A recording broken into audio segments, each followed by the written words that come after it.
Pode parecer estranho juntar engenharia e saúde, mas na verdade elas têm muito mais em comum do que parece. Eu sou engenheiro há mais de 20 anos e comecei minha carreira como engenheiro calculista. Se você nunca ouviu falar, basicamente esse é o profissional que faz os cálculos estruturais de prédios e grandes obras. Mas o trabalho vai além dos números. Um engenheiro também estabelece normas, cria manuais e define como utilizar uma construção da melhor forma possível. Pensa no manual do seu liquidificador. Sim, foi um engenheiro que escreveu aquilo. No meu caso, passei anos lidando com especificações técnicas e desenhos de grandes obras, daquelas que movimentam bilhões e estão espalhadas pelo mundo. Eu mesmo fui do interior do Brasil até Omã no Oriente Médio e Malásia na Ásia por causa delas. E se tem algo que aprendi ao longo desse tempo, é que um engenheiro não apenas constrói, ele trabalha para manter as obras. Ele estuda as patologias de uma estrutura, identifica problemas antes que eles aconteçam e toma decisões para aumentar a vida útil das edificações. Bom, já está entendendo onde eu quero chegar, né? Assim como o engenheiro escolhe os melhores materiais para garantir a durabilidade de uma obra, um médico ou qualquer profissional da saúde faz escolhas para que o corpo humano funcione melhor e viva mais. Em ambos os casos, prevenir é sempre mais inteligente do que remediar. Mas acontece que enquanto meu trabalho era todo sobre aumentar a vida útil das coisas, minha própria rotina ia na contramão disso. Minha alimentação? Basicamente comidas processadas e ultraprocessadas, incluindo produtos de origem animal e pouquíssima comida vegetal. É como eu já li por aí, nós não construímos hábitos, são os hábitos que constroem a gente. E por muito tempo os meus hábitos estavam construindo algo que eu não queria. Eu passava o dia calculando como fazer construções durarem mais, mas não pensava no que eu estava fazendo com esse templo que é o nosso próprio corpo. Isso foi há 10 anos. De lá para cá, muita coisa mudou. E uma das maiores mudanças foi justamente a forma como eu me alimento. Hoje, sigo uma alimentação vegetal integral que nada mais é do que a versão em português do Whole Food Plant-Based, ou seja, uma dieta sem produtos de origem animal, baseada em alimentos naturais e pouco processados. Esse podcast faz parte dessa transformação, e é essa visão de construir, manter e melhorar a vida que eu quero trazer aqui para o Tarja Verde. Meu nome é Rafael Salles, idealizador e apresentador do Tarja Verde, uma curadoria de informações sobre saúde, alimentação e longevidade.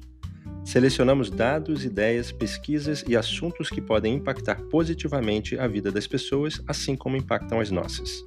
A cada 15 dias, você vai ouvir por aqui conversas com especialistas em diferentes áreas, mas que têm em comum a mesma preocupação, a busca por hábitos saudáveis. Tudo sempre com muito rigor acadêmico. Falando em rigor acadêmico, antes de apresentar a especialista convidada desse episódio inaugural, deixa eu apresentar a minha parceira nesse projeto. Fala aí, Paula. Opa, Rafael, tô aqui. Eu e a Paula nos conhecemos desde a época da escola, num colégio no Catete, bairro do Rio de Janeiro. Como eu disse, muita coisa mudou desde então, né, Paula? Pois é. Para quem nos ouve, eu sou a Paula Boixá, co-criadora e produtora de pauta e pesquisa aqui no Tarja Verde. A vida deu muita volta até que eu e Rafael nos reencontramos em um grupo da escola lá no WhatsApp quase 25 anos depois da nossa formatura. Mas esse não era só mais um grupo convencional de coleguinhas de turma, daqueles em que logo se descobre que não sobrou lá muita coisa em comum, além de memórias com muito cheiro de naftalina. Pelo contrário, esse grupo era ligado nos 220, se encontrava frequentemente em eventos e conversava sobre tudo. Aí, conversa vai, conversa vem, e a gente descobriu que o Rafael estava, depois de um curso que fez, seguindo empolgadíssimo uma alimentação sem produtos de origem animal, enquanto eu andava flertando com o flexitarianismo. Um breve parênteses aqui. Flexitarianismo é, como o próprio nome diz, um estilo de alimentação com uma abordagem mais flexível, porque o foco está em um consumo maior de alimentos integrais e vegetais, mas que abre espaço para carnes, leite e ovos de vez em quando. Como o Rafael mora na Flórida e eu na Califórnia, a gente começou a trocar figurinhas sobre produtos aqui dos Estados Unidos, artigos, cursos médicos, e como bons autodidatas que somos, mergulhamos de cabeça nesse universo, sempre buscando mais informações, testando na prática e compartilhando as descobertas. Até que o simples entusiasmo que temos por saúde e nutrição cresceu e virou um hobby oficial, e agora um podcast. Cara, na época de escola, o Rafael era bem caladão. Era aquele aluno que sentava lá no fundão para se esconder da beira do professor, sabe? Quem diria que ele se tornaria essa matraca? Eu era muito tímido mesmo, e diferente de você, que era uma nerd e queridinha dos professores. Tanto que até se tornou uma. Bem, eu gostava tanto de escola e da nossa escola que voltei várias vezes a salas de aula no Brasil e na Suécia, onde eu morei por 10 anos, tanto como aluna quanto como professora. Meu pai até me chamava de estudante profissional. Eu dei aula de português e de inglês para adolescentes e depois para universitários numa faculdade no norte da Suécia.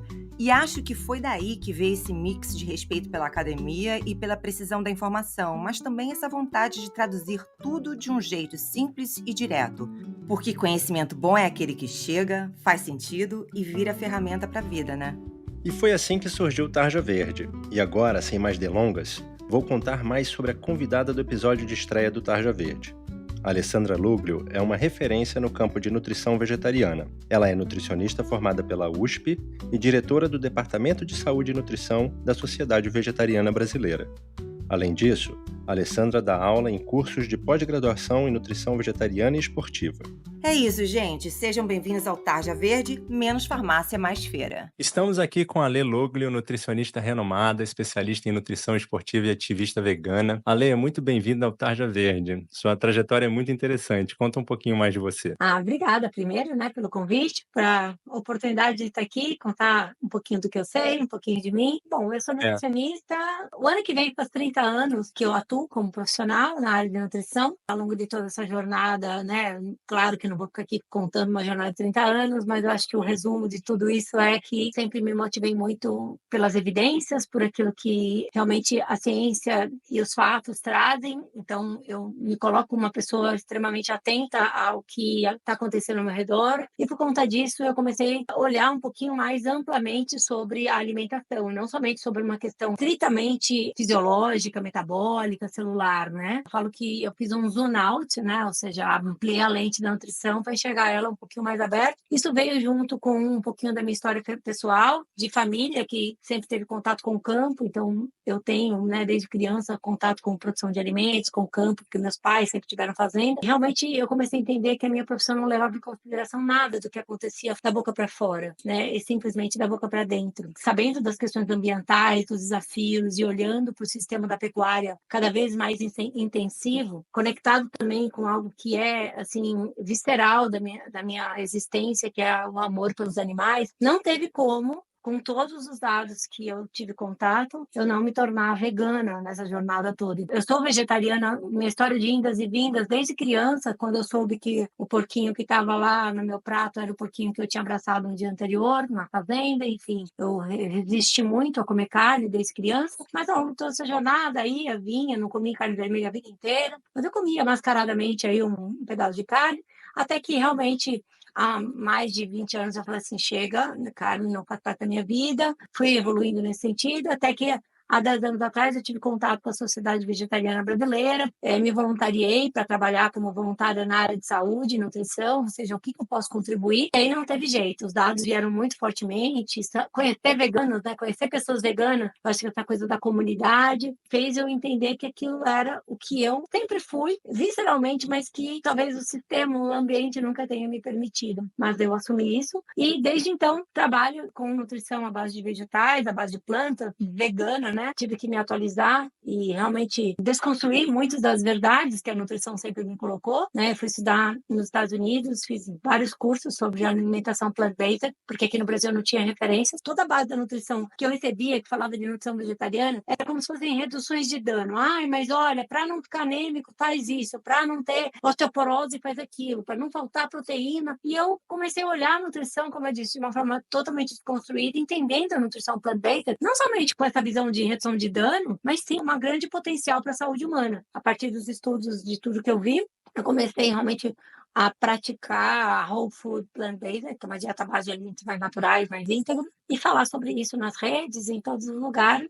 Né? Sou diretora há praticamente 10 anos também do Departamento de Saúde e Nutrição da Sociedade Vegetariana Brasileira, onde a gente cria muito conteúdo, gera muita coisa para poder difundir esse modelo alimentar que eu tanto amo e que é tão importante para todo mundo. Que bacana ver tudo isso no Brasil também. É muito legal levar esse conhecimento e expandir, né, essa parte do whole food plant-based. Eu gosto de chamar também de alimentação vegetal integral, tentar levar esse nome para o Brasil também. Pensando um pouco, estudando para o podcast, eu vi que no início da sua carreira você trabalhou com whey protein, com iogurte. Como foi esse trabalho? O que te motivou a trabalhar com essa parte de proteína naquela época? Desde que eu me formei, eu sempre fui uma pessoa atlética, né? Sempre fiz muita atividade física por questões pessoais, por gosto. E entrei na nutrição também pensando nessa questão do esporte, sendo que há 30 anos atrás não tinha nada de conteúdo sobre nutrição esportiva em nada, nem no meu curso de nutrição e tudo mais. Então, eu fui trabalhar na nutrição clínica e eu atendia muitos colegas atletas, muitas pessoas da área do esporte. E com isso, obviamente, eu comecei a estudar, pesquisar e praticar a nutrição esportiva. E a nutrição esportiva, empiricamente, ela sempre teve muita ligação com proteína, porque é algo intrínseco na nutrição esportiva pensar em ganho de massa muscular e, com isso, pensar em consumo, inclusive, muito exagerado de proteína. E aí eu trabalhei desde sempre com a nutrição esportiva, criei os primeiros congressos de nutrição esportiva no Brasil, as primeiras feiras de nutrição esportiva, e, obviamente, tive relação com a indústria de suplementos que chegou no Brasil. E quando a gente falava de suplementos lá atrás, só existia praticamente suplemento proteico e só existia o whey protein, né? Então, como grande entusiasta do esporte e não sendo vegana e não conhecendo sobre veganismo, eu fui uma grande adepta ao consumo de complementos, suplementos proteicos. Na minha cabeça, realmente eu não entendia as questões éticas e as questões da crueldade que a pecuária do ovo e a pecuária do leite tinha. Para mim era uma questão, como carne não mata os bichos, está tudo bem. Né? Então, por isso que acho que esse conhecimento mais profundo de cadeia alimentar fez eu compreender diversas coisas. Inclusive, foi numa grande conferência aí, né, que eu fiz nos Estados Unidos, em Aurora, numa da maior empresa de whey protein do mundo, que eu entendi os trilhões de litros de leite, como ficam as vacas e como são tratadas, o que é a pecuária intensiva, a morte do bezerro macho, enfim, vitelo, aquelas coisas vieram na minha cabeça de uma forma, assim, muito forte. Eu falei, eu preciso tirar esse véu dos meus olhos e parar de valorizar a proteína animal, todas elas, né? Então, foi nesse movimento, há 10 anos atrás, que mesmo trabalhando fortemente, sendo reconhecida no Brasil como referência em nutrição esportiva, trabalhando para empresas de nutrição esportiva que trabalhavam com proteína animal, leite, né? Eu tive que ter coragem de falar, gente, chega, para mim não dá mais, eu vou virar vegana e vou ter que fechar, né, quebrar meus contratos todos e não vou mais trabalhar com iogurte, com leite, com queijo, com nada mais isso. Que bacana, né? Nada que deixa a gente, assim, muito mais leve, assim, seguindo o significado da nossa vida, né? E eu lembro que na sua história, a forma que você deu essa notícia também foi uma forma, assim, no seu aniversário de 40 anos, né? Convidou todo mundo. Conta um pouquinho, subiu no palco. Não, eu lembrei muito disso essa semana, porque esses dias agora, né? Eu sei que a nossa gravação aqui é meio atemporal, mas esse ano, 2024, eu completei agora 50 anos. Faz 10 anos, né, que eu fiz esse evento com a desculpa de comemorar meus 40 anos, né? É uma mudança de década. Chamei minha família, chamei meus clientes, chamei várias pessoas que viviam no meu redor e fiz uma comunicação. Eu fiz um evento que eu preciso mostrar para as pessoas o porquê de eu fazer essa mudança que todo mundo vai chamar de muito radical, né? Eu levei lá um PPT, um projetor, chamei a Sociedade Vegetariana Brasileira e eu dei uma palestra sobre os impactos da pecuária na saúde, na saúde, nos animais e também no meio ambiente. Falando que, olha, eu como uma pessoa que sou apaixonada pelos animais, me entendo como ambientalista, ecologista, uma pessoa que quer cuidar ao máximo possível do meio ambiente. E uma pessoa que sou profissional da saúde, eu não posso continuar a consumir e a falar sobre determinados alimentos. Então, é aquela coisa, né? Chamei todo mundo lá e falei assim, olha, vão ocorrer muitas mudanças na minha vida. Você vai entender, se a gente não se falar, você é uma delas. Uma frase da Rita Lee, né? Que ela falou, olha, tá rolando umas mudanças aqui, se a gente não se falar mais, você é uma delas. E aí foi assim, né? Uma liberdade, né? Saiu do armário, assim, e se libertou. Exato. Eu sou uma pessoa que, assim, eu passo muito mal com incoerências, em todos os sentidos. A incoerência é algo que não me faz dormir. E naquele momento da minha vida, eu comecei a sentir uma incoerência enorme entre aquilo que eu era, aquilo que visitando, né, dentro de mim, meus valores reais, aquilo que eu colocava para o mundo em rede social e tudo mais, e aquilo que eu estava fazendo. Então eu precisava romper com aquilo que me fazia me sentir incoerente. E aí foi um libertador, assim, foi muito bom.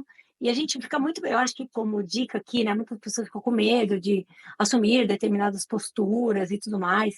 Eu vou dizer a verdade que realmente tive que abrir mão de diversos contratos, que inclusive financeiramente eram muito importantes, mas assim, isso tudo me abriu para um universo totalmente novo, me colocou na pista para estudar mais ainda, para me relacionar com novas pessoas e abrir um novo mundo que, tanto em termos de oportunidade de trabalho, quanto de visibilidade, quanto financeiramente, foram muito mais vantajosos. No meu caso, eu vejo assim, para você é uma dificuldade ainda maior, porque era o seu campo de trabalho, né, você trabalhava com Uhum. isso, era a sua parte financeira, às vezes esse lado a gente não consegue tomar decisões, porque a gente precisa do dinheiro do nosso trabalho, né.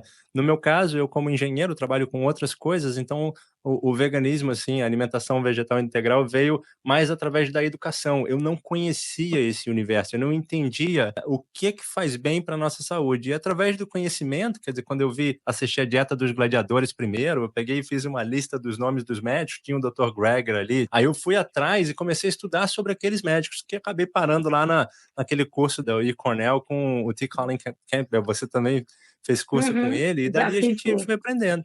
E fala também dos animais, quer dizer, eu também me identifico muito com a sua história, quando você fala quando criança viu o porco na mesa inteiro e tal. E o meu avô era italiano, né? Eu também sou de família italiana, e eu me lembro que um dos natais a gente tinha uma casa de campo também no Rio de Janeiro, e ele tinha um coelhinho, ele comprou um coelho vivo.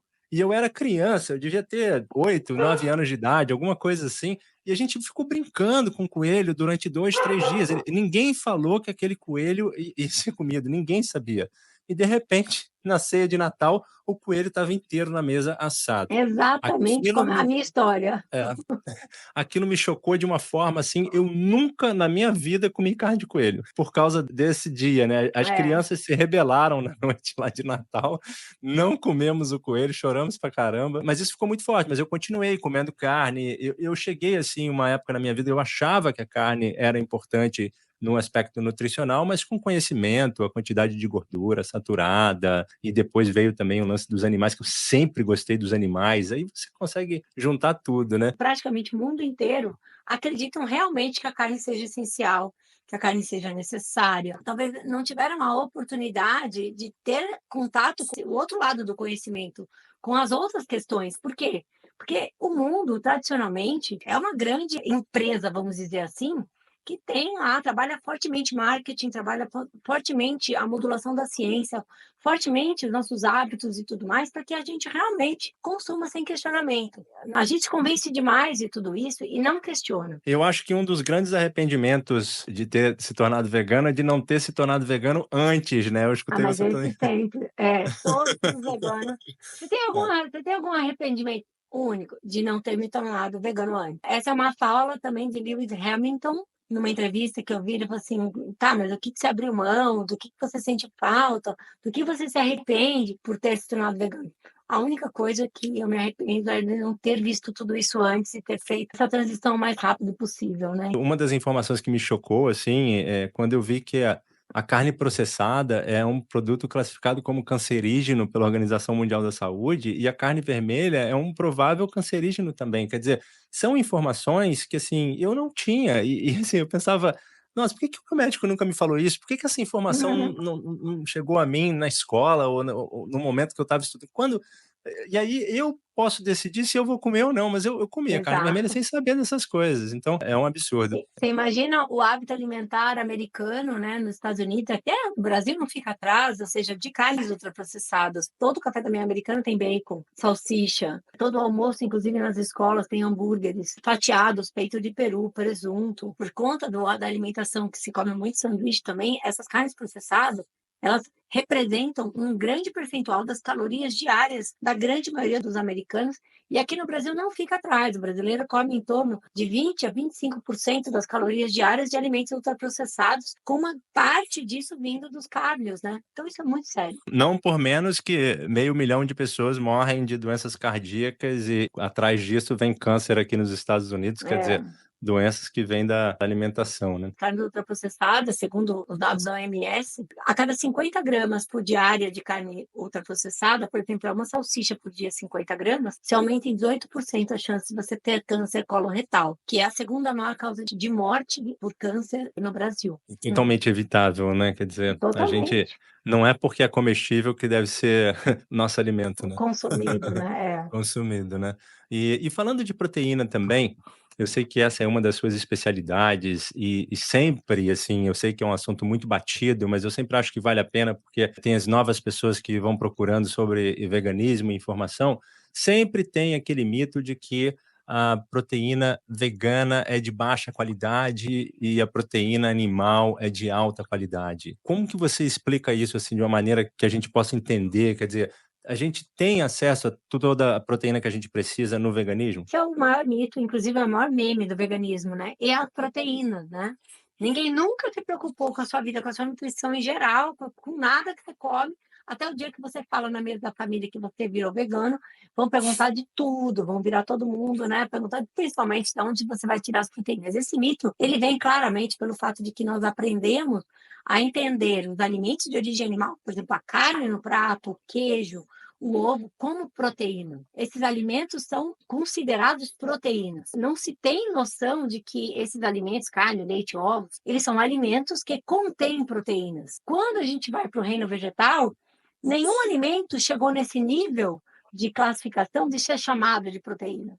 Os alimentos vegetais, eles são alimentos vegetais, são feijões, né? O arroz é carboidrato, né? A couve é uma folha. Nem chama os alimentos vegetais de nutrientes especificamente, né? Com exceção dos tubérculos, que são mais chamados de carboidratos. Então, o que acontece? A bagunça vem daí, porque me parece que quando eu tiro os alimentos de origem animal da minha vida, eu tiro as proteínas, que não se fala, obviamente, porque não se quer que chegue essas informações tão claras, é que todos os alimentos vegetais têm proteínas, todos, inclusive a melancia. Eu sempre falo isso, melancia é água, não, tem proteínas também, tá? E que as proteínas, gente, são moléculas que combinam, são formadas por aminoácidos, existem 20 tipos de aminoácidos que fazem parte da nossa alimentação, que as nossas células precisam. Esses 20 aminoácidos, eles estão totalmente disponíveis nos vegetais, inclusive, desses 20 aminoácidos, 9 são considerados essenciais, são aqueles que a gente não produz internamente no nosso corpo e obrigatoriamente tem que vir da dieta. O pulo do gato do veganismo é exatamente isso. Quando você começa a estudar, você vê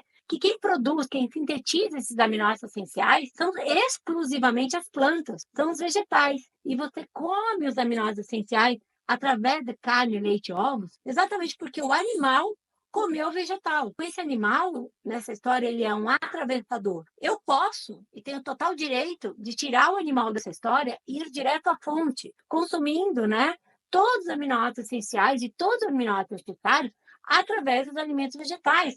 Não existe nenhum alimento vegetal que não tenha proteína ou que não tenha nenhum aminoácido essencial. O que acontece, que também é onde se esbarra aí em termos de equívocos, é que os alimentos vegetais, eles são muito diferentes. Então, por exemplo, tem grupos alimentares. Você tem as leguminosas, feijão, lentilha, ervilha, grão de bico, soja. Você tem os cereais, arroz, Aveia, milho, né. aveia. Daí você tem os legumes, as verduras, as nozes, as sementinhas, tipo chia, linhaça, gergelim. Cada um desses grupos alimentares tem uma composição nutricional diferente. Todos eles têm proteínas. Alguns têm mais concentração de proteína, como as leguminosas, como as sementes, que por 100 gramas entregam mais proteína. Também, além da quantidade de proteína ser muito diferente entre esses grupos alimentares, a diversidade desses aminoácidos essenciais também é diferente em cada um deles. Porque os alimentos de animal têm todos os aminoácidos essenciais e tem uma concentração maior de proteína, porque basicamente, pega uma carne, você tira a água dali, é proteína e gordura. Não tem carboidrato, não tem fibra. Colesterol. Exato. Mas assim, de macronutriente não tem carboidrato e não tem fibra. Os vegetais, eles têm praticamente todos esses macronutrientes. Tem carboidratos, tem proteínas, tem um pouco de gordura, tem muita fibra. Onde eu quero chegar? Essa ideia de que os vegetais têm menos proteína ou que tenham proteínas de baixa qualidade, é porque todo mundo quer ficar mimadamente comparando uma coisa com a outra. isso não faz ninguém chegar a lugar nenhum. Se eu não preciso comparar todos os aminoácidos, a quantidade de cada aminoácido essencial da carne com o feijão, para ficar vendo qual é o melhor. Toda dieta bem feita, que vai entregar todos os nutrientes, não somente aminoácidos, ela depende da variedade do que a gente coloca no nosso dia. A gente precisa ter uma alimentação diversificada, é obrigatório, para bater meta de vitaminas, de minerais, compostos bioativos, de tudo, não somente de proteína. Pode ser que se eu comer mais carne, eu bato mais facilmente a minha meta proteica de aminoácidos essenciais. Isso vai acontecer. Só que eu não preciso disso. Se eu tenho uma combinação mínima de vegetais, eu como um pouco de leguminosa, como um pouco de cereal, como fruta, verdura, legume, põe uma sementinha em cima, isso no café da manhã, no almoço, no jantar, eu vou bater essa meta proteica, porque cada um vai me entregar um pouco de proteína e um pouco de cada aminoácido essencial e vai me ajudar a bater essa meta, tá? Eu não preciso da carne. Talvez seja mais fácil. Só que esse fácil não nos leva a mais saúde. Porque, como eu trouxe, eu como carne, a carne me entrega proteína, ok. Associado a uma carga maior e grande de gorduras saturadas, me entrega colesterol, que é uma lipoproteína exclusiva dos animais, não me entrega fibra, que é fator de proteção, não me entrega compostos bioativos, que é fator de proteção, um leque muito limitado de vitaminas hidrossolúveis, enquanto os vegetais me entregam tudo o que eu preciso, ou seja, a suficiência de proteínas e aminoácidos essenciais, com uma dieta minimamente balanceada, junto com muita fibra, carboidratos que vai me dar energia, muitos compostos bioativos antioxidantes e todas as vitaminas e minerais. Então, ou seja, aqui, ó, o que vai acontecer? O que é melhor para mim? A gente não tem que pensar na picuinha do cara, esse aqui tem mais lisina do que aquele. No contexto da nutrição, isso não importa. O que importa é o contexto geral.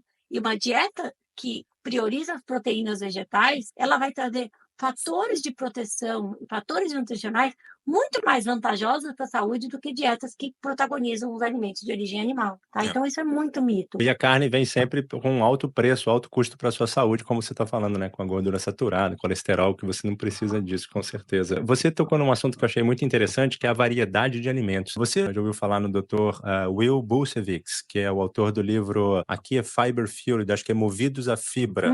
Ele toca nesse ponto, ele é gastroenterologista, ele fala bastante de microbiota, né, da nossa microbiota e tal, e ele explica que no mínimo 30 diferentes alimentos por semana para você botar essas 30 fibras diferentes, né? Aí você come desse jeito, que é o que eu procuro fazer, você tem tudo de nutrição que você precisa, né? Exato. Esse médico, ele tem uma frase que eu adoro, que chama Follow the Fiber. Vai atrás das fibras, meu amigo. Ou seja, vai atrás de alimentos fibrosos, que são frutas, folhas, legumes, grãos integrais e sementes e castanhas. Você colocou esses alimentos na sua rotina, obviamente, tentando variar entre eles, você vai aumentar drasticamente a sua carga de fibras diária e, junto com essas fibras, normalmente esses alimentos vegetais, qual a composição deles? Muita fibra, água, que é bom, faz volume, e essas fibras interagem muito bem com ela, junto diversos compostos bioativos, porque alimentos vegetais têm cores diferentes, e cada cor representa um grupo de compostos bioativos,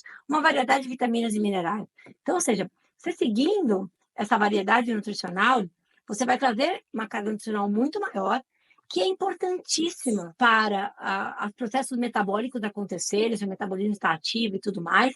É importantíssimo para o papel antioxidante do seu corpo, que é a maioria dos processos que envolvem o envelhecimento acelerado, Longevidade. que leva a doenças, está relacionada, né, à incapacidade do nosso corpo de neutralizar, né, as toxinas que a gente entra em contato, os metabólitos secundários que a gente mesmo produz, até para geração de energia, a gente produz radical livre. A gente tem que ter uma boa estrutura de limpeza para fazer essa célula continuar trabalhando sempre na sua potência máxima. E quem faz isso exclusivamente são os compostos bioativos, que estão nas cores dos vegetais e nada de origem animal. Então, essa variedade é extremamente importante. E aí entra o papel da microbiota, que, putz, a gente entra nessa seara, mas não tem... Outro capítulo. não tem dieta, modelo dietético, né, mais eficiente para cuidar da microbiota intestinal, trazer alimento para uma variedade maior de bactérias probióticas que tem papel essencial na promoção de saúde do que a dieta whole food plant-based. Não existe. Quanto mais fibras, quanto mais variedade de vegetais, mais amido resistente, mais polifenóis. Hoje a gente sabe, por exemplo, que os compostos fenólicos têm ação prebiótica, mais você vai aumentar a diversidade dessas boas bactérias que são responsáveis pela produção de diversos metabólitos, como, por exemplo, os ácidos graxos de cadeia curta, que vão alimentar a barreira intestinal, produzir hormônios que vão nos trazer bem-estar, que vão controlar o nosso apetite. Existe, inclusive, um eixo ligando a microbiota intestinal com a membrana hematoencefálica de proteção. Eu acho que a gente ainda é bem mirim de compreensão da microbiota. Não, com certeza. Isso dá um assunto, assim, para vários capítulos de Gigante, podcast, com gigante. certeza. Outra coisa, puxando no seu passado também, você falou que era atleta ou é atleta, gosta de malhar e tudo mais.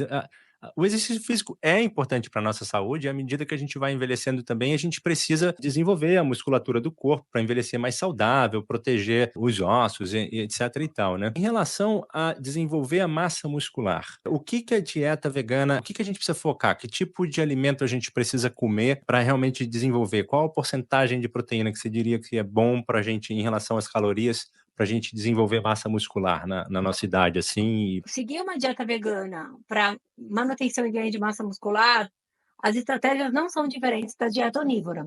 A gente tem aí os protocolos da nutrição esportiva, né?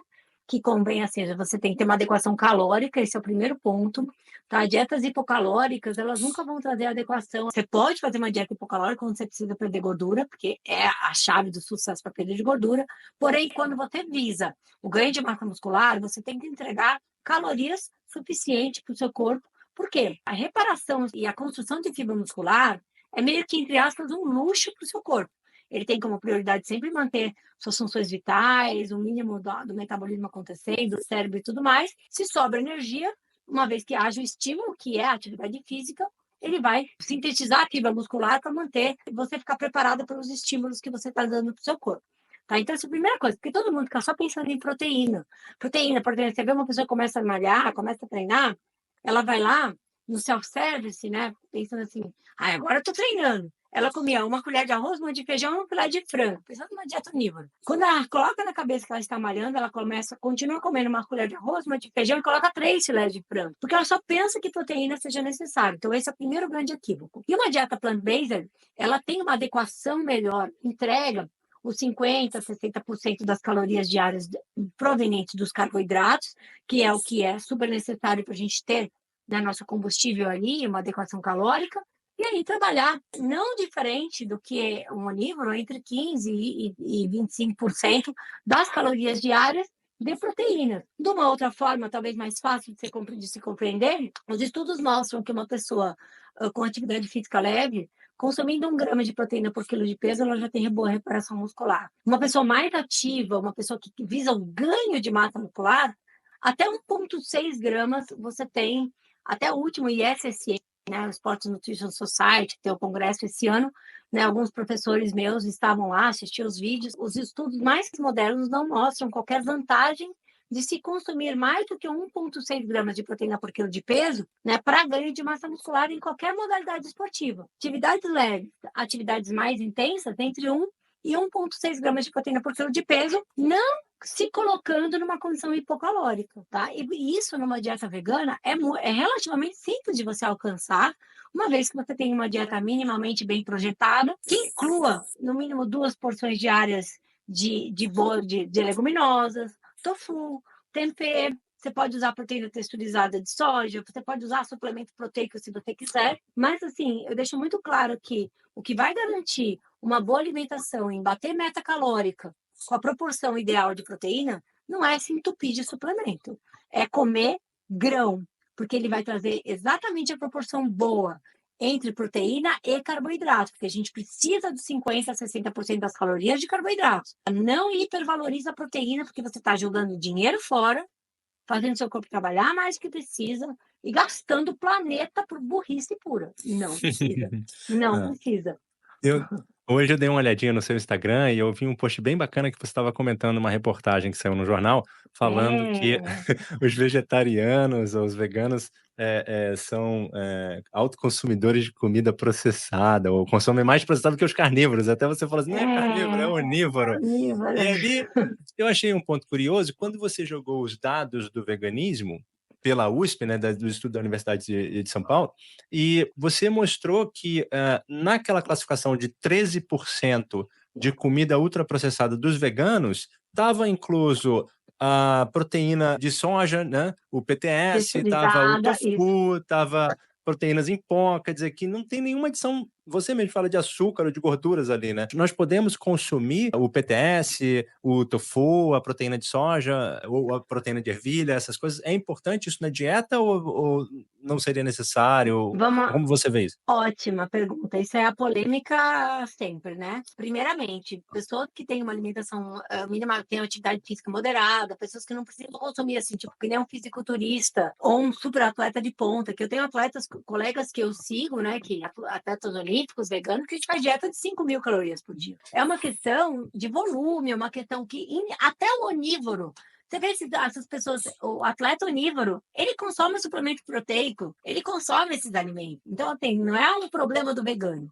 Agora, pessoas, assim, entre aspas, aqui, ó, normais, que têm uma dieta balanceada e tudo mais, e que fazem atividade física no dia a dia, que consomem lá suas 2.000, 3.000 calorias, conseguem tranquilamente bater meta proteica, sem alimentos ultraprocessados e sem precisar, se quiser não usar suplemento proteico ou PTS, não precisa usar. Eu tenho colegas, inclusive atletas, inclusive uma amiga minha que é nutricionista, ela é triatleta, fez Ironman, ela mostrou a dieta dela, whole food, plant-based, tem nada de suplemento, batendo 3.500 calorias, que é uma dieta de uma mulher de 50 e poucos quilos, que é triatleta, que treina mais 5 horas por dia. É possível. O que acontece é que PTS e proteína em pó pode facilitar a vida das pessoas.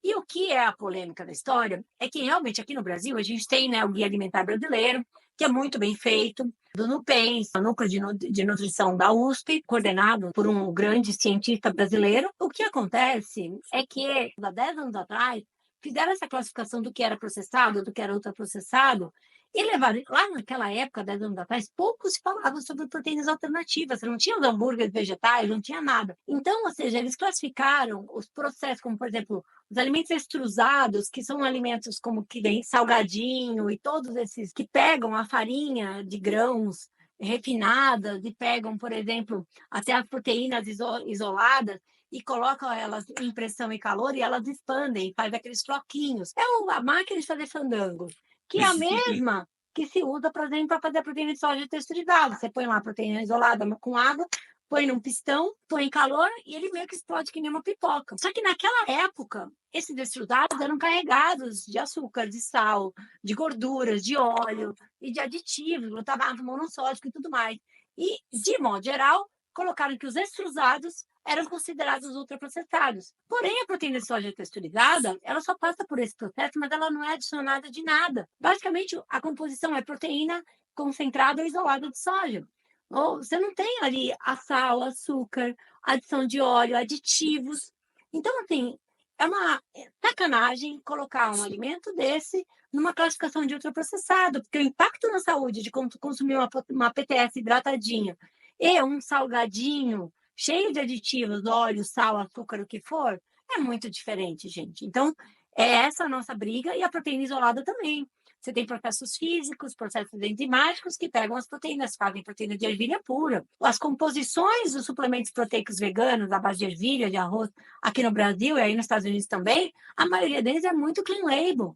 Basicamente, você tem uma gominha, que pode ser uma goma natural, você tem lá uma stevia, que é um edulcorante 0 calorias, que é natural, é uma folha, tá? E um aroma natural, você põe lá uma proteína. Então, ou seja, o impacto na saúde disso é diferente. E esses alimentos, eles podem ajudar as pessoas a terem uma diversidade, uma praticidade maior na dieta. E até porque o PTS, por exemplo, sensorialmente, ele substitui as receitas tradicionais feitas da base de carne, como, por exemplo, um quibe, uma coxinha, também na dieta do vai comer coxinha, sei lá, o que quiser, né? Então, faz lá uma carne Para quem moída precisa. para rechear a abobrinha, né? Enfim, escondidinha de batata doce. Dá para fazer muita receita, né? Falando da proteína ainda, nas refeições, assim, uma vez eu escutei que por refeição existe um limite de absorção do seu corpo daquela proteína que você está comendo. Então, se você falou no máximo entre se não me engano, 1 grama e 1,6 para cada quilo do nosso corpo.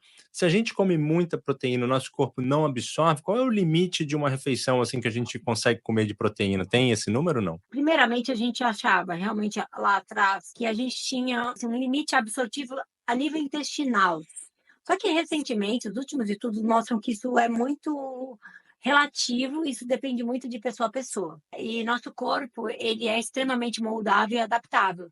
Pessoas que tendem a comer mais proteínas ao longo da vida tendem a absorver mais proteína também. Tá? Então, ou seja, não existe um limite, um teto absortivo que seja igual para todas as pessoas. O que a gente sabe não é sobre a absorção, e sim sobre metabolicamente o corpo conseguir utilizar essa proteína. Então, se eu tenho um consumo, vamos falar que eu fiz uma refeição hiperproteica, com 60, 70 gramas de proteína, o cara que foi na churrascaria, ou a pessoa foi lá, abusado, jogou 2 scoops de proteína em pó, que chamou lá 50, ainda misturou lá com sei lá o quê, e virou 60, 70 gramas de proteína. É muita proteína de uma vez. Os estudos, eles são muito claros, eles mostram que quando esse pool de aminoácidos ele fica muito alto, a gente não tem proporcionalmente um estímulo de síntese muscular aumentado. A síntese muscular, sim, tem um teto para aproveitar essas proteínas. Então, o que acontece? Que se eu jogo muita proteína de uma vez, e isso não é aproveitado para o meu corpo, para a síntese proteica, que é... Proteína não é só músculo, né? É fazer hormônio, é fazer enzima, é fazer tudo que é proteína. Então, não houve metabolicamente aumento proporcional de síntese proteica com relação à quantidade de proteína aumentada. E isso é um problema para o meu corpo, porque se eu fico com um pool de aminoácidos muito alto, meu corpo automaticamente ele tem que nivelar isso. Meu corpo é muito cuidadoso, ele precisa trabalhar numa suficiência, num limiar. Ele vê muita proteína, ele começa a degradar, quebrar essa proteína, começa a produzir, manda para o fígado, isso vira amônia, né? A amônia é transformada em ureia para que meu corpo consiga excretar. Então, eu dou uma sobrecarga para o meu fígado, eu dou uma sobrecarga para o meu rim para ficar fazendo xixi proteico.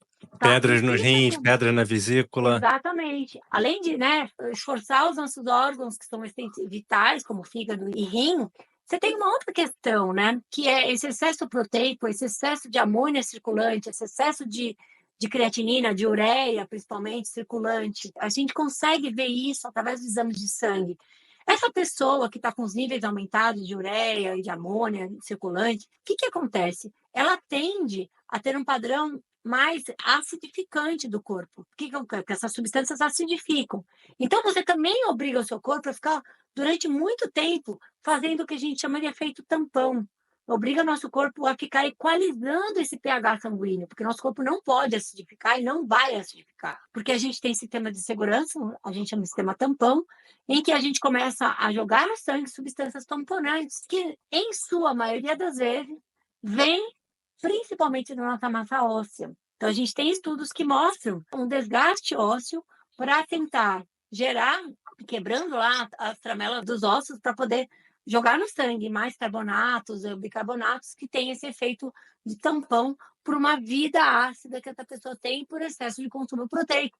E isso pode levar a diversos desequilíbrios e também a osteopenia, a osteoporose na fase adulta. Então, o excesso de proteína pode trazer todo esse desequilíbrio, Exato. né? Eu vou trazer um dado epidemiológico. As maiores populações que têm osteoporose no mundo são as mulheres do norte da Europa, Suíça, Suécia, não, países em que as pessoas... A Paula conhece bem, a Paula morou na Suécia há muito tempo. Alto poder aquisitivo, tem uma tradição de consumo de muito laticínio, então você vê lá a vaca nos Alpes suíços, chocolate, ao leite, quem colocou leite no chocolate foi o suíço, não foi o brasileiro, né? Então, quanto consumo de lácteo, aliás, quanto cálcio consumido, e por que essas pessoas têm mais osteoporose? Não seria pelo excesso proteico? A incidência de sol também? Pode ser, né? Não sei. Também, exato. O metabolismo ósseo, ele envolve diversos outros micronutrientes, né? Então, é importante a gente somar tudo isso, né?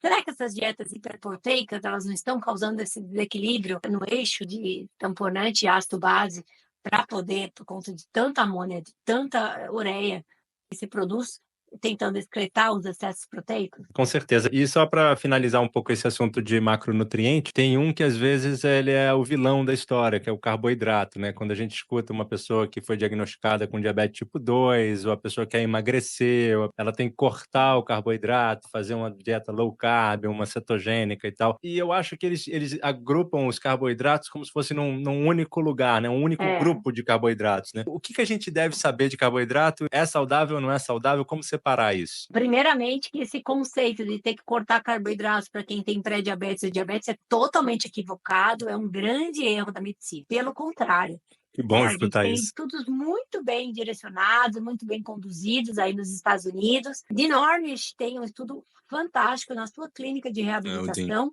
em que ele pegou diabéticos e ele os colocou numa dieta whole food plant-based com 80% das calorias diárias provenientes de carboidratos integrais e somente 10% de proteína e 10% de gordura, sendo essas gorduras insaturadas, mono e poliinsaturadas, provenientes de castanha, sem óleo de adição e baixíssimo teor de gorduras saturadas. O grupo controle seguiu um padrão dietético americano preconizado pela Sociedade Americana de Diabetes, de Endocrinologia. E o que aconteceu? Dina tem isso muito bem documentado. Esse povo que comeu 80% da dieta de carboidratos integrais reduziu o peso, reduziu a resistência insulínica e melhorou diversos marcadores sem uso de nenhum medicamento. Então, isso é um grande equívoco. Essa coisa de cortar carboidrato para diabéticos, isso deflagra claramente o desconhecimento de bioquímica. Eu sei que você já me falou no spoiler que você vai entrevistar o Dr. Eric Sluit. O Dr. Eric, ele é um especialista em diabetes e ele fala muito bem sobre esse assunto, mostrando que realmente o grande vilão causador do diabetes, que causa a resistência insulínica, que leva ao diabetes tipo 2, né, que não é o diabetes tipo 1, que é aquele que tem cunho genético e tudo mais, mas o diabetes tipo 2 é causado por resistência insulínica e a causa disso é uma inflamação de membrana celular causada pelo excesso de consumo de gorduras saturadas. A grande questão é um grande equívoco. Como você disse anteriormente, não dá para jogar todos os alimentos fontes de carboidrato no mesmo balaio. A gente tem os grãos integrais, temos as frutas, são ricas em fibras, ricas em água, ricos em diversos compostos bioativos de ação antioxidante, inclusive que reduzem grau de inflamação, versus os carboidratos refinados, os açúcares refinados, as farinhas refinadas, que inclusive são muito consumidos. Dificilmente a pessoa vai ter excesso de arroz integral, excesso de batata doce roxa. No meu aniversário teve um bolo de farinha branca com açúcar branco e muito delicioso, mas era no meu aniversário. Eventualmente eu consumo um docinho, mas eu não posso fazer disso a base da minha alimentação. Eu sou uma grande carb lover, a base da minha alimentação são os carboidratos. O meu consumo de carboidratos ele é adequado, né? Devo ter em torno de 70% da minha dieta vinda, da minha caloria da minha dieta proveniente de carboidratos, principalmente frutas e grãos integrais, né? Enfim, então isso é um grande erro. Essas dietas low carb, essas dietas cetogênicas, elas surgiram pelo desespero das pessoas que estão vendo a sua saúde em estado deplorável.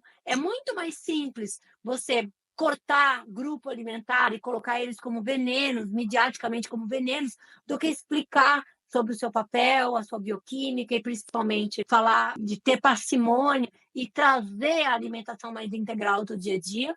Quando a pessoa faz uma dieta low carb ou cetogênica que ela corta, ela vai cortar o quê? Ela vai cortar o pão, ela vai cortar o doce, ela vai cortar a besteira que ela come no dia a dia. E aí, obviamente, a pessoa faz dieta low carb e melhora, mas não é porque ela deixou de comer carboidratos, sim porque ela deixou de comer alimentos ricos em carboidratos refinados, que fazem craving, que fazem ela querer comer cada vez mais. É muito importante separar o joio do trigo aí, porque é uma tristeza a gente vê, inclusive, médicos, endocrinologistas, que se dizem especialistas de diabetes, prescrevendo dieta low carb e dieta cetogênica, acabando com a saúde desses pacientes, tornando-os cada vez mais dependentes de insulina. Isso é muito triste. Eu tenho um amigão meu aqui muito próximo que ele estava com o início da diabetes tipo 2, com resistência à insulina há 2 anos, mais ou menos. Eu recomendei um livro para ele, que é o Mastering Diabetes, e ele me agradece até hoje, porque ele emagreceu pra caramba e reverteu todo o processo de diabetes dele, não toma nenhuma medicação, mais nada, só seguindo o que o livro falava. Então é fantástico. Então, e ele falava, assim, ele ficava impressionado. Eu falei, mas Rafael, eu converso com o meu médico não sabe nada disso.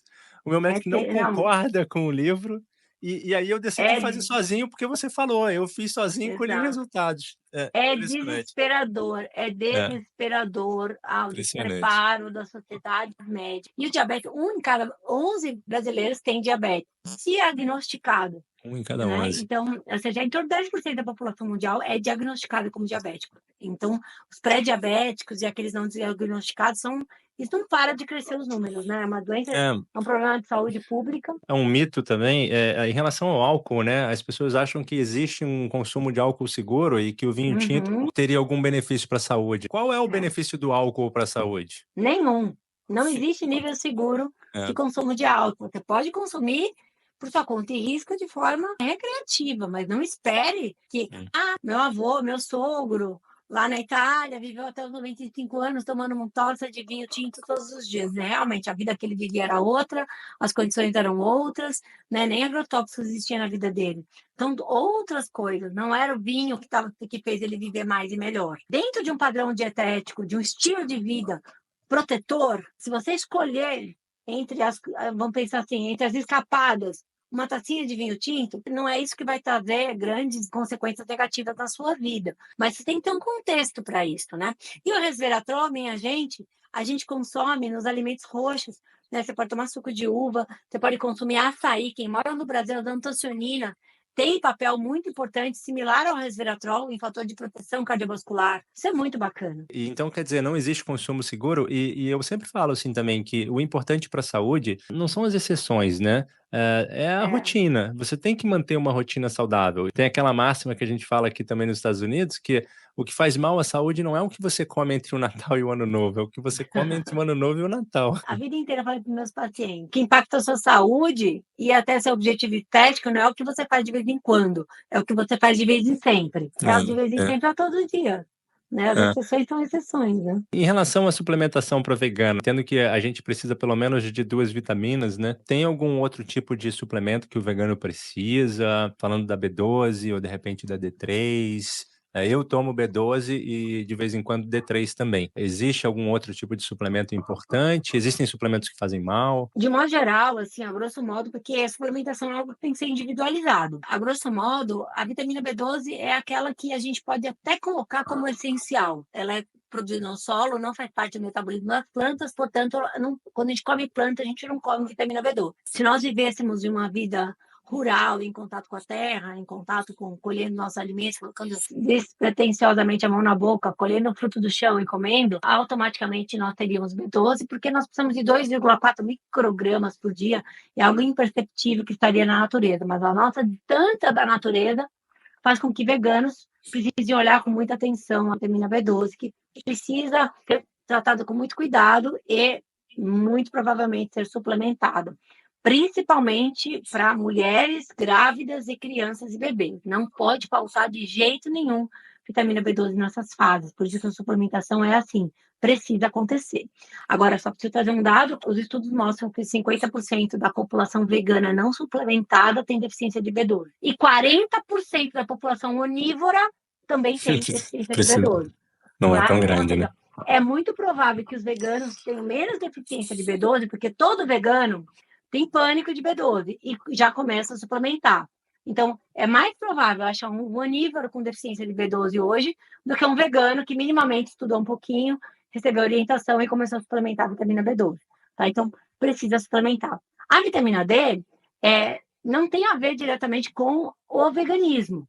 Tá? A vitamina D ela é sintetizada na pele através do nosso contato com o sol. Mais uma vez, se nós vivêssemos como deveríamos viver, em contato com a natureza, nos expondo, com braço, com pele, com isso, aquilo, disposto todo dia um pouquinho no sol, caminhando por aí, não precisaríamos nos preocupar com suplementação de vitamina D, nem onívoros e nem vegano. Acontece que realmente a nossa vida enclausurada dentro de casa, com fio solar e roupa, faz com que todo mundo tenha que olhar para a suplementação de vitamina D. Então, muito provavelmente, é uma das suplementações que veganos e onívoros têm que olhar de modo geral. E o vegano precisa prestar atenção, porque a vitamina D3 que vende nas farmácias, ela não é vegana. Ela vem... Eu tomo uma vegana. É colicalciferol, que ela é retirada da lanolina, que é uma cera produzida na lã da ovelha. Mas existe no mercado, aí tem que estar com selo, ou então está bem descrito que é a versão vegana, a vitamina D3 vegana no mercado, ou consumir a vitamina D2, que é o ergocalciferol, que é praticamente a mesma coisa, que os estudos mostram e que muitas vezes a gente aumenta um pouquinho a dosagem de D2 comparado àquilo que se suplementaria com D3, para garantir a melhor assimilação. Precisa de Também D com K2, não? Não obrigatoriamente, mas é uma boa combinação. Eu só quero separar aqui mais uma vez o joio do trigo, porque quando a gente fala de vegano, vegano não tem necessidade de mais suplementação comparado ao onívoro. A vitamina B12 é algo que tem que prestar atenção, mas o onívoro também tem. A vitamina D tem que prestar atenção, mas o onívoro também tem. Ter K2 também pode ser interessante. A dieta vegana, por ter muitos crucíferos, muitos vegetais, tem uma quantidade maior de vitamina K do que uma dieta onívora pobre em vegetais. A gente tem uma dieta rica em ácido fólico, a gente tem uma dieta rica em K, a gente tem uma dieta rica em beta-caroteno, em diversas outras, enfim. O que acontece é que o mundo da suplementação quer te vender muitas coisas e a gente precisa dar uma bela de uma peneirada aí, porque eu particularmente prefiro comer abundantemente grãos integrais e orgânicos, vegetais, Também. muita fruta, preferencialmente orgânicas, e gastar o meu dinheiro comprando essa comida do que gastar meu dinheiro com suplementação. Eu também tô na mesma. Ah. Inclusive, só para fechar, quando eu me tornei vegano, eu tive uma baixa no meu ferro. E eu nunca tive anemia, nunca tive nada na vida. E aí, conversando com o meu médico, que não entendia sobre veganismo, eu li um estudo mostrando que, claro, existe o ferro não M e o ferro M, né, o ferro das plantas e o ferro dos animais. E aí tinha um estudo que eu li dizendo que o café e o chá impactavam em até 60% na absorção do ferro não vegano, do ferro de origem das plantas. E aí eu mostrei para o meu médico, falei assim, aqui, ó, eu acho que deve ser por causa disso, eu nunca tive deficiência, e ele ficou assim, muito cético, falou, não sei, Rafael, isso daí não faz sentido, senão todo mundo teria deficiência de ferro, todo mundo toma cafezinho depois da comida. Falei, não, mas tem a diferença do ferro animal e do ferro vegetal.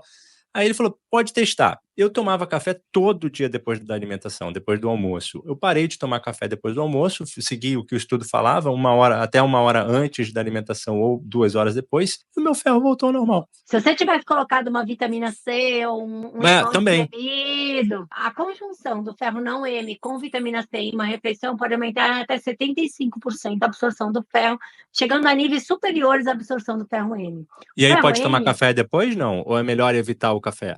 é a briga de força ali, né? Quando se tem deficiência, eu recomendo aos meus pacientes a colocar vitamina C e evitar o café ou o chá com muita quantidade de cafeína depois da refeição.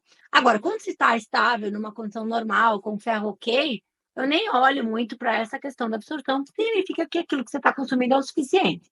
Então, essa recomendação de não tomar café e tudo mais é para quem está tentando melhorar os seus níveis de ferro. Uma vez estáveis e sem baixar, também você pode voltar a consumir, né? Acontece que o ferro M, que é o ferro que vem do sangue dos animais, não é um ferro livre, como a natureza fez. É um ferro que já foi acoplado a uma proteína e está circulante no sangue do bicho. É assim como o nosso ferro. Nosso ferro não anda sozinho, batendo asas no nosso corpo. Ele está lá, sempre acoplado, tem um carregador desse ferro. E esse carregador do ferro no animal, que somos animais também, ele protege esse ferro no nosso trato intestinal, fazendo com que outros nutrientes não briguem com ferro para ser absorvido. Um desses nutrientes que brigam com ferro é a cafeína, o outro é o fitato. O fitato é muito presente nos grãos, principalmente aqueles grãos que não foram deixados de molho e que não foram cozidos. Tem ferro virgem, que é o ferro vegetal, que a gente chama de não M, que a gente consome abundantemente através dos vegetais, que vem nas leguminosas, tem nos cereais, tem nas folhas verdes escuras, tem nas sementes, tem nas castanhas. Esse ferro ele vem soltinho. Então, para ele não ter muita briga para ser absorvido, a gente reduz a quantidade de fitato e evita a cafeína. E aí ele tem uma melhor absorção. E coloca a vitamina C, porque daí a vitamina C vai envelopar esse ferro e vai praticamente ajudar ele a ser melhor absorvido. Olhando para tudo isso, é muito claro. Acontece que o ferro vegetal não é bom. Não é isso. Aliás, o ferro M, que é esse ferro que vem acoplado, que vem no animal, tem os estudos muito claros mostrando o quanto ele é oxidativo, o quanto ele é inflamatório. Então, você pega a carne, que tem o ferro M, junto com a gordura saturada, junto com o colesterol, isso é uma receita super importante para a placa de ateroma acontecer, para parar nas artérias, tudo isso. Tem que olhar de uma forma mais ampla para tudo isso. Eu estou olhando aqui para os temas que eu queria cobrir com você, eu acho que eu consegui cobrir 20%. Ai, meu Tem Deus! muito assunto bom, né, a gente vai ter que marcar outras entrevistas, porque, nossa, como que a gente aprendeu aqui nesse episódio, a gente estourou um pouquinho o tempo, porque são assuntos, assim, maravilhosos, eu acho super importantes para a gente trazer para os ouvintes. Realmente, não para, né, é um aprendizado constante, são muitos assuntos legais para a gente aprender. Eu realmente agradeço muito, assim, a sua participação aqui, e eu queria, assim, para concluir, perguntar se você tem algum conselho ou mensagem que você gostaria de deixar para aqueles que estão considerando uma transição para o veganismo, buscando uma vida mais saudável. Ou realmente os Uhum. animais também, que é muito importante ao meio É, ambiente. o meu conselho é que façam. Como eu disse, existe uma jornada para a gente ir evoluindo como espécie, como ser humano, evoluindo como autocuidado. Essa jornada envolve conhecimento e envolve a responsabilidade de colocar o conhecimento em prática. Os dados estão muito claros, a gente tem conhecimento, né? Ou seja, chega de diagnóstico, a gente já sabe causa e consequência dos nossos hábitos, das nossas escolhas para a nossa saúde, e a gente precisa, de uma forma emergencial, parar de olhar somente para o umbigo e olhar de uma forma muito mais ampla com relação às nossas Bonito. escolhas e os impactos que são gerados por ela. A nossa alimentação é a maior causa de impacto ambiental hoje no planeta. Tá? Ou seja, a maior geradora de gases que estão aquecendo o planeta, criando a crise climática. Através da alimentação, a gente está usando grande parte da nossa água potável, gerando erosão de solo, por conta dessas gigantes monoculturas, pastagem. Grande parte dos agrotóxicos, a maior parte dos agrotóxicos utilizados no mundo são utilizados nas monoculturas que alimentam os animais. E nós, hoje, abatemos mais de 70 bilhões de animais terrestres e trilhões de Nossa, aquáticos todos os anos para a gente se alimentar. Somos 8 bilhões de pessoas que abatemos mais de 70 bilhões de animais todos os anos. Então, eu queria deixar esse dado e fazer uma pergunta para quem ainda está pensando se vale a pena fazer uma transição. É justo fazer isso? É justo que a gente hoje trate o nosso planeta e os outros seres vivos que têm o mesmo direito de viver da forma que a gente está tratando? Eu sempre falo que o veganismo é minha atitude menos individualista, é minha atitude menos egoísta. Eu fiz essa transição pensando em ser uma pessoa melhor para o mundo. E eu ganhei de presente ser uma pessoa melhor para mim mesma. Tá? Então, olha, se isso puder encorajar, eu acho que essa é a grande questão e que a gente precisa olhar para frente. Não dá mais para olhar para perfeito. trás. Gostei muito que você falou, colocar em prática a informação, né, aquilo que já está disponível também, muito legal, mas foi É. perfeita a mensagem.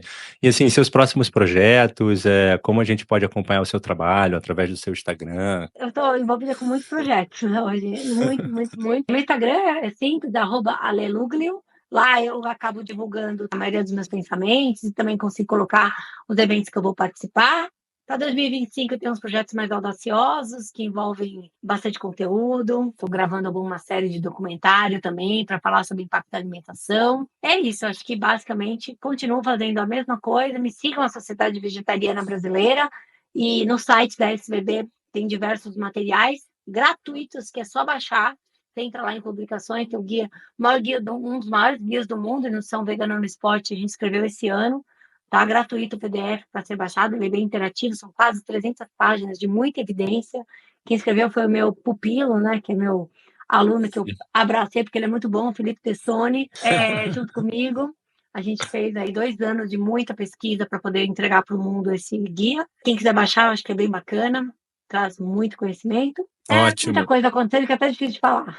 Não, conta com Tarja Verde aqui, a gente vai ajudar também a divulgar esse trabalho, que é maravilhoso, assim, e faz um bem danado para as pessoas e para o mundo também, que é muito importante.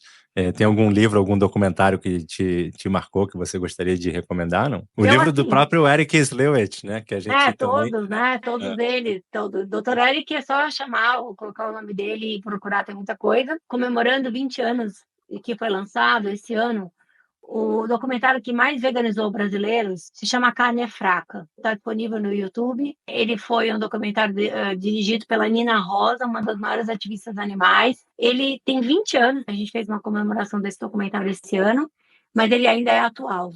Infelizmente, só piorou a condição dos animais de lá para cá. Então, assim, pensando em compaixão, pensando em entender o porquê que as pessoas se tornam veganas, eu recomendo muito assistir esse documentário.